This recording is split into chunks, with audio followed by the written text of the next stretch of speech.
for some decades actually, so I do. You would have been 2 inches taller, you haven't. Probably, who knows? It is a problem. I fully appreciate local residents' concerns about it and have taken them up in the past and currently I'm doing so. And also, I have to say, I've been working kind of in a cross-party way with the MP, Angie Bray, who's also taken this issue up. And the both of us, we have regular meetings, and this is one of those topics that comes up in our meetings.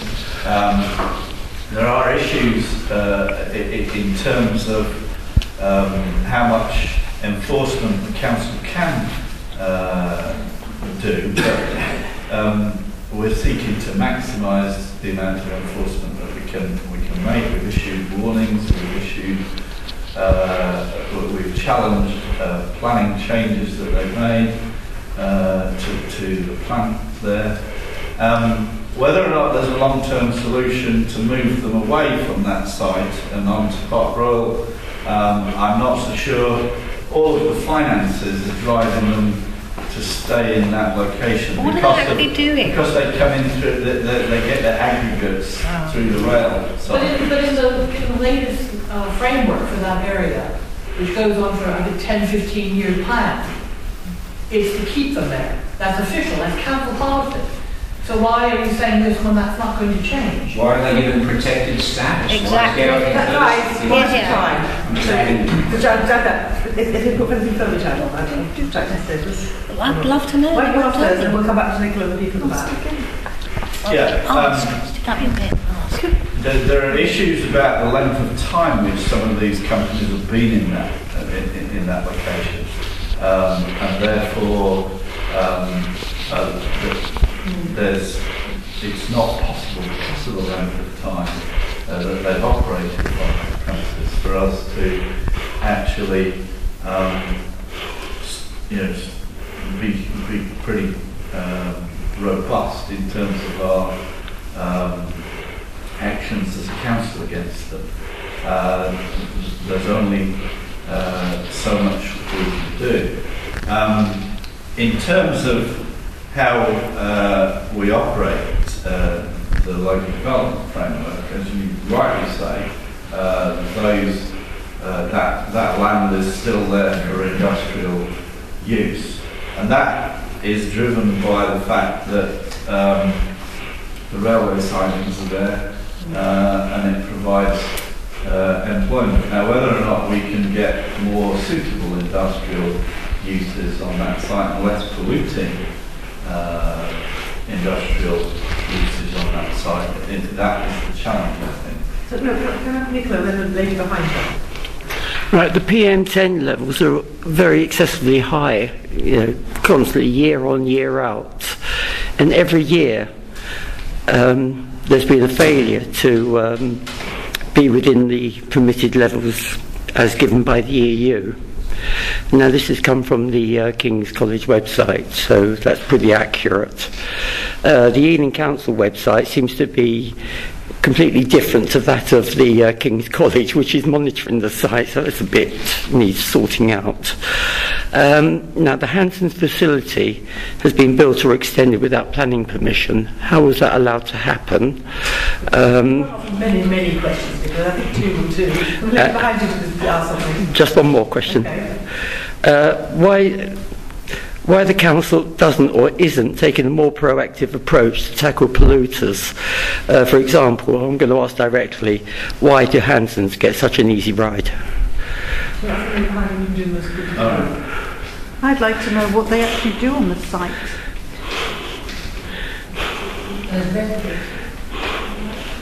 I would too. Pollution levels, whether it's legal, right into that on websites and what they actually do. Okay. In terms of the pollution levels, I'm quite happy to look into any discrepancy between what different measures are being shown. Certainly everything that I've seen shows that it's probably the highest level of pollution. Yeah, because we've had level 7s, level 8s. And we've actually, there's a monitoring station at the kind of junction of Knoll Road and Horn Lane, and has been for some considerable time. So I do know it's been measured.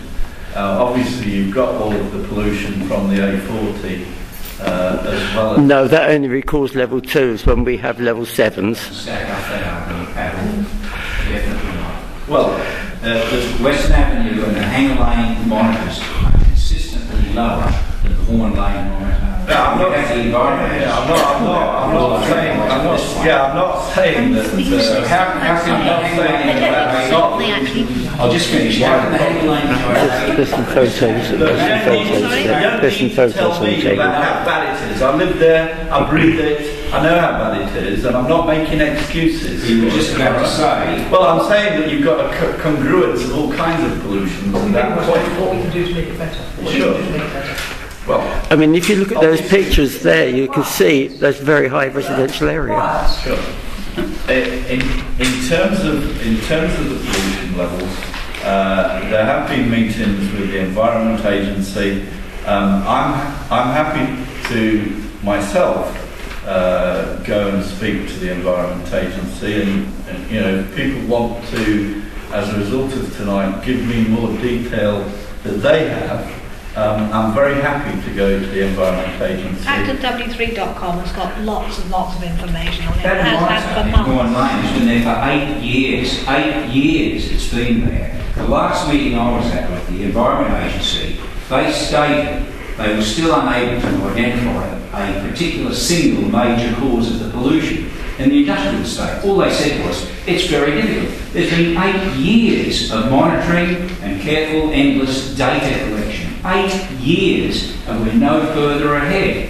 All this money, all this time, these mountains of data that these people who do it for a living have got a job for life, collecting it, collating it, doing lovely reports, they don't do anything.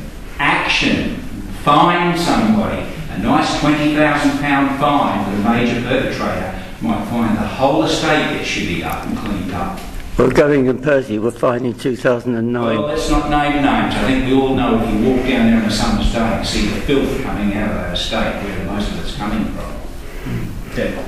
There was a question about Hanson and the Planning Commission. Yeah. Now, this issue of whether or not we allowed them to make changes without getting planning permission. Again, I can't remember all of the detail, but I've read lengthy emails which take up that point that you've made, and I've had responses back from officers which show that we haven't allowed as a council them to